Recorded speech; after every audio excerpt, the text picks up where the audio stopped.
United Arab Emirates या UAE ने Organization of Petroleum Exporting Countries OPEC से 1 मई 2026 से विड्रॉ कर लिया है।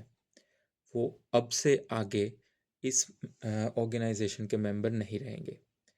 आइए समझते हैं कि इसका इम्पैक्ट क्या पड़ेगा और उन्होंने ये डिसीजन क्यों लिया है। सबसे पहले देखिए, ओपेक जो ऑर्गेनाइजेशन है वो पिछले कई दशकों से, कई डेकेड से एक ग्रुप की तरह काम करती है। कई लोग कहते हैं एक कार्टेल की तरह काम करती है। वो कैसे कि वो 12-13 कंट्री मिलके तय करती है कि कितना ऑयल प्रोड्यूस करना है और कितना मार्केट में रिलीज करना है।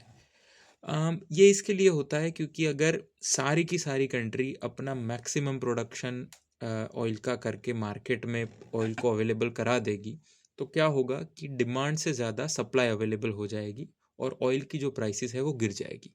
इसके लिए ये जो ऑर्गेनाइजेशन बनी थी वो आपस में तय कर लेती थी कि आप इतने मिलियन बैरल्स प्रोड्यूस करिए, आप इतने, और वो हमेशा एक शॉर्टफॉल क्रिएट करके रखती थी कि अगर मार्केट में 100 मिलियन बैरल्स की डिमांड है डेली, तो वो 80 या 90 प्रोड्यूस करते थे।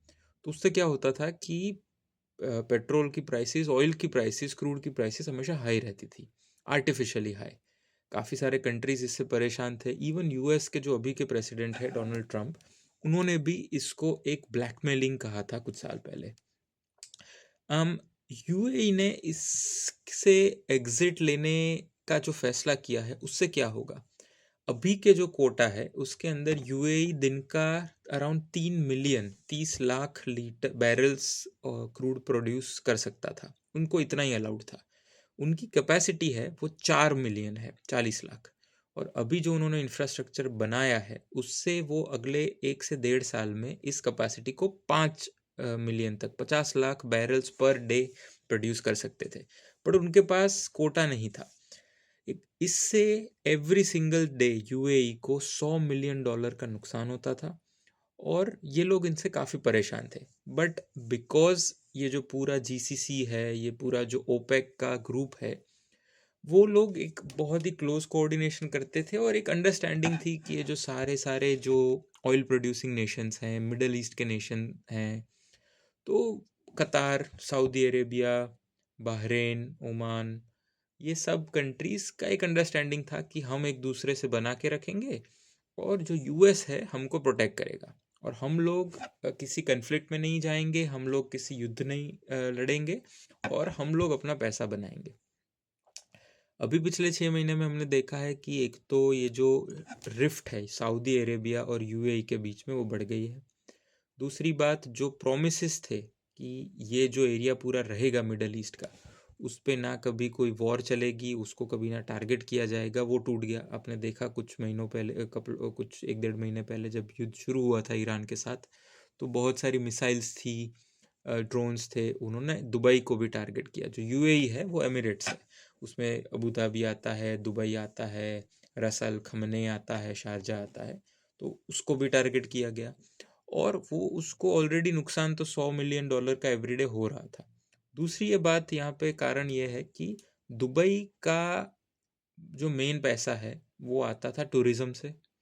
उसके बाद वो उसकी नेक्स्ट जो बड़ी बैट थी, उनको होप थी कि वो टेक्नोलॉजी के डेटा सेंटर बना के काफ़ी पैसा कमाएंगे फ्यूचर में। उन्होंने उसमें बहुत इन्वेस्ट किया था। और तीसरा सोर्स था ऑयल, जिसमें तो वो already $100 million every day lose कर रहे थे। अभी ये जो ईरान की वॉर हुई उसकी वजह से ये हुआ है कि ना वो उनका टूरिज्म खाली हो गया, 70-80% लॉस हुआ। उनके जो डेटा सेंटर थे वो अमेज़ोन के AWS और उनको टारगेट किया गया, तो वहाँ से भी उनको जो होप थी फ्यूचर में कमाने की वो कम हो गई।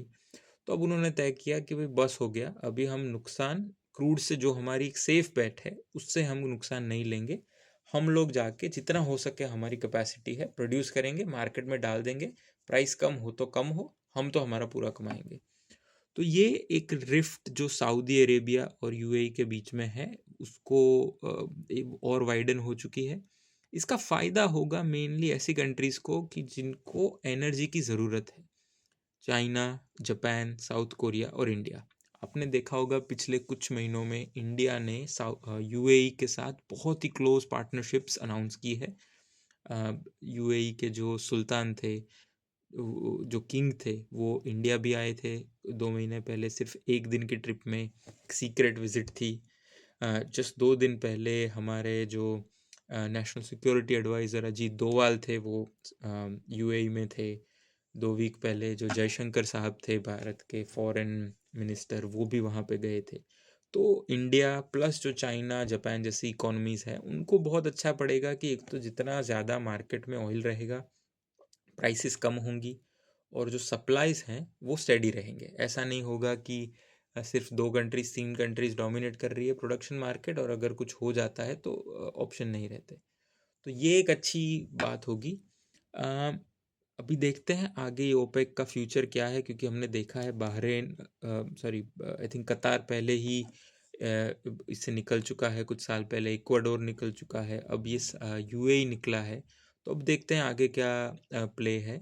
और जैसे ही ये युद्ध ख़त्म होता है, जो स्ट्रेट ऑफ हॉर्मुज़ है वो खुलता है, उसके बाद आप देखेंगे कि बहुत सारा जो ऑयल है वो मार्केट में अवेलेबल होगा और उसकी प्राइसेस कम हो जाएंगी।